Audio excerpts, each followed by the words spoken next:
قاتلان امام حسین رضی اللہ تبارک و تعالی عنہ پر طرح طرح کے عذاب مسلط کر دیے گئے۔ جن لوگوں نے حضرت امام حسین کو شہید کیا تھا یا کربلا کے میدان میں رفقائے امام حسین کو شہید کیا تھا،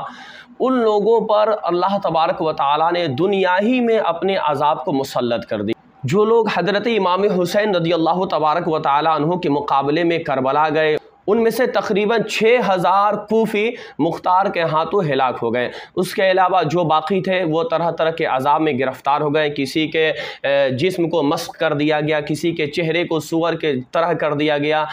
کوئی پیاسے مر۔ اس طریقے سے ایک ایک کو رب تبارک و تعالیٰ نے دنیا ہی میں موت عطا فرما دی اور اپنی عذاب کو اس پر مسلط کر دی، اور یہ عبرت کا نشان بنا دیا کہ دیکھو تو نے حضرت امام حسین کے خلاف اپنے قدم کو اٹھایا تو تمہارا انجام کیا ہے۔ چنانچہ آپ دیکھیں انہی لوگوں میں سے قاتلان امام حسین رضی اللہ تبارک و تعالی عنہ میں سے چند لوگوں کی کیسے موت ہوئی، ان کی حالتیں کیسے ہوئی، میں آپ کو بتا رہا ہوں۔ حضرت ابو شیخ رحمۃ اللہ علیہ فرماتے کہ کچھ لوگ بیٹھ کر کے آپس میں گفتگو کر رہے تھے کہ جن لوگوں نے حضرت امام حسین کے قتل میں شرکت کی، ان میں سے ہر ایک نے دنیا ہی میں عذاب الہی کو پا لیا۔ وہیں پر ایک بڈھا شخص بھی بیٹھا ہوتا ہے، وہ کہتا ہے کہ میں نے بھی تو امام حسین کے قتل میں شرکت کی ہے، میں نے بھی تو امام حسین کے خلاف اپنے قدم کو بڑھایا، لیکن میں تو دیکھو ابھی صحیح سلامت ہوں، مجھ کو رب تبارک و تعالیٰ نے کسی طریقے سے عذاب میں گرفتار ہی نہ کیا۔ چنانچہ ابو شیخ فرماتے کہ وہ بوڑھا اچانک اٹھتا ہے اور ایک چراغ کو صحیح کرنے کے لیے جیسے ہی آگے بڑھتا ہے، چراغ کو صحیح کرتے کرتے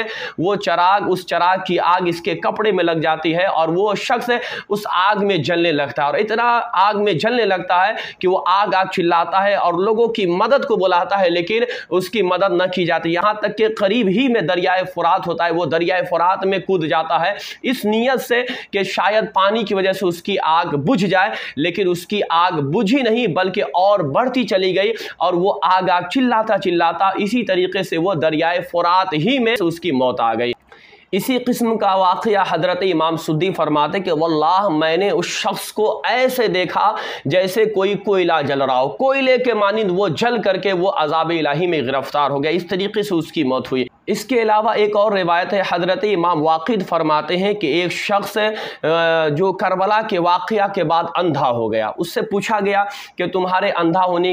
کی راز کیا ہے، اس کا مطلب کیا ہے؟ تو اس شخص نے کہا کہ واقعہ کربلا کے بعد میں نے خواب میں دیکھا کہ مصطفیٰ کریم صلی اللہ علیہ وسلم ہے اور آپ دونوں آستین مبارک کو چڑھائے ہوئے ہیں اور آپ کے ہاتھ میں تلوار ہے، اور آپ کے قریب ہی میں ایک چمڑا بچھا ہوا ہے جس پر 10 قاتلین حسین کی لاش پڑی ہوئی ہے، اور مصطفیٰ کریم صلی اللہ علیہ وسلم میری جانب دیکھ کر کے آپ مجھ پر لعنت اور ملامت فرما رہے ہیں، اور آپ صلی اللہ علیہ وسلم نے خون میں بجھی ہوئی ایک سلائی کو میرے آنکھ کے جانب بڑھایا، میرے آنکھ میں کیا، پھر اس کے بعد سے میری آنکھ کی بینائی چلی گئی، اسی دن سے میری یہ حالت ہوگی اور میں اندھا ہو گیا۔ کہ حضرت علامہ ابن حجر مکی رحمۃ اللہ علیہ فرماتے کہ وہ شخص جس نے حضرت امام حسین کے سر مبارک کو اپنے گھوڑوں میں لٹکا کر کے گیا تھا، واقعہ کربلا کے بعد اس کو کس لوگوں نے دیکھا کہ وہ سخت اس کا چہرہ کالا ہو گیا۔ لوگوں نے اس سے پوچھا کہ تو اتنا خوبصورت تھا، حسین و جمیل تھا، لیکن تیرا چہرہ اتنا کالا کیوں ہو گیا؟ تو اس نے کہا کہ جب سے میں نے امام حسین کے سر مبارک کو اپنے گھوڑے میں لٹکا کر کے لے جانا شروع کیا، پھر اس کے بعد میں نے خواب میں ہر روز یہ دیکھا کہ 2 شخص میرے پاس آتے اور مجھے پکڑ کر کے ایسی جگہ لے جاتے جہاں پر آگ کے شعلے بھڑک رہے ہوتے ہیں، وہاں لے جا کر کے مجھے چہرے کے بل اس آگ میں ڈبکی لگاتے اور پھر مجھ کو باہر نکالتے۔ روزانہ کا معمول یہی ہے اور آج تک ایسے ہی حالت میرے ساتھ ہوتی ہے، پھر اس کی وجہ سے میرا چہرہ یہ کالا ہو گیا جو آج تم دیکھ رہے ہو۔ اور راوی یہ بیان کرتے کہ وہ شخص مرا تو بہت بری موت وہ مرا، بہت عبرتناک اس کی موت آئی، اس طریقے سے وہ دنیا سے گیا، عذاب الہی کا وہ شکار ہو گیا تھا دنیا میں۔ اور وہ بدبخت جس نے ننھے علی اصغر شہزادہ امام حسین رضی اللہ تبارک و تعالیٰ عنہ کو شہید کیا تھا، جس نے تیر چلائی تھی، اس کے موت کا انجام ایسا ہوا کہ پروردگار عالم نے اس پر ایسی عذاب کو نازل فرما دیا کہ اس کے پیٹ کے جانب سے سخت گرمی محسوس ہو رہی تھی اور پیٹھ کے جانب سے اسے ٹھنڈک محسوس ہو رہی تھی، پیٹھ کی جانب سے وہ چلاتا رہا، اس کے رفقا، اس کے چاہنے والے اس کے پیٹ کے جانب سے پنکھے لگاتے، پنکھے جھیلتے،